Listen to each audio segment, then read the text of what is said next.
nyo considerations first. So, you check your hands, kung may hangnails, kung may madumi, may sugat. And definitely, you have to check kung meron kayong jewelry, take it off. Okay, now, kung walang sugat, the first thing you have to do is adjust the flow of water. It should not be so, so strong. Hindi mag-splash. Oh, dyan. Kaya, check the temperature. It should be warm. Hindi cold. So, wet your hands first, no? Apply liquid soap. 5 ml. We prepare liquid soap. Wet lang? Wet lang. Okay, then lather. Thoroughly. Pabubulay ko mabuti. Kasi, para umangat. Yung gripo sir talaga hindi papatayin? Hindi. Kasi bubuksan mo ulit. Pag humawa ka doon, madumi ka na ulit. Apo.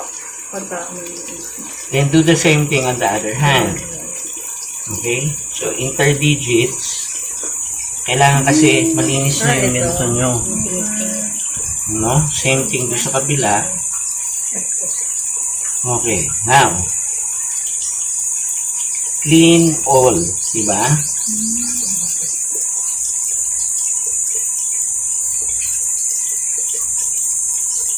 Kita niyo yung bula, parang nakaangat. Yun ang kailangan natin. Okay? And then, do this. 20 seconds di ba? Depende kung madumi. Kung hindi, kung madumi, kulang yung 10 seconds mo. Okay, then, rinse. Dito nga. As you can see, ang rinsing natin nakaganito lang. Hindi ko pinifriction kasi ibabalik mo lang yung dumi. Then, Kaya pala pag sa surgery, ginagaling lang. Pinagdadaan lang. Sir, hindi na yung wrist. Hanggang dito lang. Ganun na. Okay, wala nang sabon. Dry. Get your dry. Blotting only.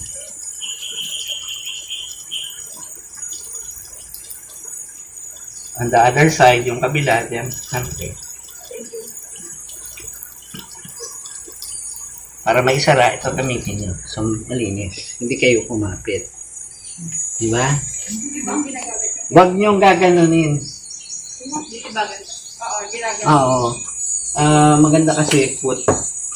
Foot operated. Kasi yung pagbitaw mo sa foot, patay din.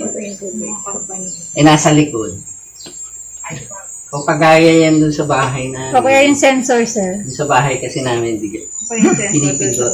O yung sensor. Para... Sa pantang ko eh. Kasi okay? So,